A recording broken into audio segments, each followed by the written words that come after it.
നമസ്കാരം, പുതിയൊരു വീഡിയോയിലേക്ക് എല്ലാവർക്കും സ്വാഗതം. ഇന്ന് നമ്മൾ പറയാൻ പോകുന്നത് നമ്മുടെ ഉണ്ണി മുകുന്ദനുമായി ബന്ധപ്പെട്ട ചില പ്രശ്നങ്ങൾ നിലനിൽപ്പുണ്ട്. ഉണ്ണി മുകുന്ദൻ അദ്ദേഹത്തിൻ്റെ മാനേജറുടെ ചിവക്കല്ല് പുളക്കെ അടിച്ചു എന്നും പറഞ്ഞുകൊണ്ടുള്ള ചില വാർത്തകളാണ് നിലനിൽക്കുന്നത്.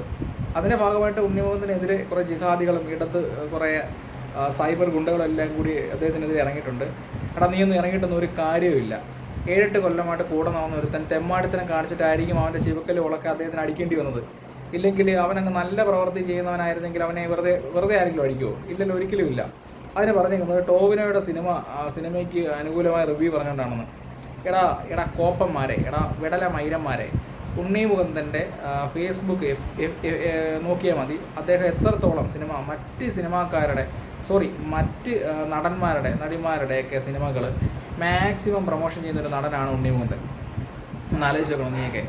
നീക്കൊന്ന് വാച്ച് ചെയ്യും, നീക്കൊന്ന് പോയി നോക്കിയിട്ട് വാ. അദ്ദേഹത്തിൻ്റെ ഇൻസ്റ്റ ആവട്ടെ, അദ്ദേഹത്തിൻ്റെ FB ആവട്ടെ, മാക്സിമം മറ്റുള്ളവരുടെ എല്ലാ പടങ്ങളും അദ്ദേഹം ആൾക്കാരുടെ മുന്നിലേക്ക് ഈ പടം പോയി കാണണം, അല്ലെങ്കിൽ വിജയിപ്പിക്കണം, നല്ല പടമാണ് എന്നുള്ള അഭിപ്രായം ഏത് നടന്മാരുണ്ട്? അങ്ങനെ ചെയ്യുന്ന ഏത് നടന്മാർ കേരളത്തിലുണ്ട്? ഒന്നുമില്ല. നിൻ്റെ കുറേ മട്ടാഞ്ചേരി മാഫിയും കുറേ മൈരന്മാരും കൂടെ ചേർന്ന് അദ്ദേഹത്തെ എന്താ പറയണ്ട, മൂഞ്ചി കളയെന്നുള്ള ധാരണയൊന്നും വേണ്ട. അദ്ദേഹം നിൻ്റെയൊക്കെ ഈ പ്രശ്നങ്ങൾക്കിടയിലൂടെ തന്നെ നടന്ന് കയറി നല്ല അടിപൊളി പദവിയിലോട്ട് പോയിക്കൊണ്ടിരിക്കുകയാണ്. അതിൻ്റെയൊക്കെ കടിയൊക്കെ നിനക്ക് ഉണ്ടെന്നറിയാം, നിനക്കൊക്കെ എല്ലാവർക്കും ഉണ്ട്.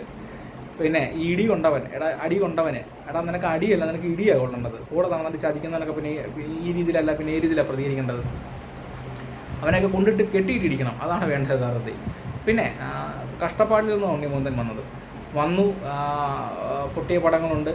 പക്ഷേ അതിലുപരി കഷ്ടപ്പെട്ട് ദേശീയ താല്പര്യമുള്ള സിനിമകളിലൊക്കെ, അല്ലെങ്കിൽ അദ്ദേഹത്തിൻ്റെ ഇഷ്ടം, അദ്ദേഹത്തിൻ്റെ വിശ്വാസത്തിനനുസരിച്ചുള്ള ചില സിനിമകളൊക്കെ ചെയ്തു. പടങ്ങളൊക്കെ വിജയിച്ചു. കേരളത്തിൽ വിജയിക്കുമെന്ന് വെച്ചാൽ അങ്ങനെയൊക്കെയുള്ള പടങ്ങൾ വിജയിക്കുമ്പോൾ അതിൻ്റേതായ പ്രശ്നങ്ങൾ ഈ പറയുന്ന ജിഹാദി കൂട്ടുകെട്ടിൻ്റെ ഭാഗത്തു നിന്നും, ഈ മട്ടാഞ്ചേരി മാഫിയ എന്ന് പറയുന്ന മൈരന്മാരുണ്ടല്ലോ, അവന്മാരുടെ ഭാഗത്തു നിന്നൊക്കെ ഉണ്ടാവും. അതൊക്കെ സ്വാഭാവികം. അതൊക്കെ അദ്ദേഹം തരണം ചെയ്ത് മുന്നോട്ട് പോവുക തന്നെ ചെയ്യും. ഇനിയും അദ്ദേഹം കേരളത്തിലുണ്ടാകും, നല്ല നല്ല പടങ്ങൾ ചെയ്യും. ഒരു പാൻ ഇന്ത്യ താരമായി അദ്ദേഹം മാറട്ടെ എന്ന് ഞങ്ങളൊക്കെ ആഗ്രഹിക്കുന്നു. കാര്യം അങ്ങനെ ഒരു നല്ലൊരു നടനാണ് അദ്ദേഹം, അതിനകത്ത് സംശയമൊന്നുമില്ല. പിന്നെ അദ്ദേഹത്തിൻ്റെ രാഷ്ട്രീയം, അദ്ദേഹത്തിൻ്റെ വിശ്വാസമൊക്കെ മുറുകെ പിടിക്കുന്നതുകൊണ്ടുള്ള ചൊറിച്ചിലുകളൊക്കെ നിൻ്റെയൊക്കെ കൈ വെച്ചിരുന്നാൽ മതി. ഓക്കെ. പിന്നെ വീഡിയോ ഇഷ്ടപ്പെട്ടാൽ ലൈക്ക് ചെയ്യാനും ഷെയർ ചെയ്യാനും മറക്കല്ലേ. ഇതിനകത്ത് കുറച്ച് ചീത്തകൾ ഉപയോഗിച്ചിട്ടുണ്ട്.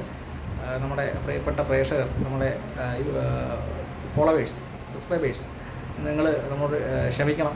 നമ്മൾ പറഞ്ഞു പോകുന്നതാണ്. ഇവന്മാരൊക്കെ ഈ രീതിയിൽ പറയേണ്ടി വരും, അതുകൊണ്ടാണ് കേട്ടോ. ഓക്കെ, ജയ് ഹിന്ദ്.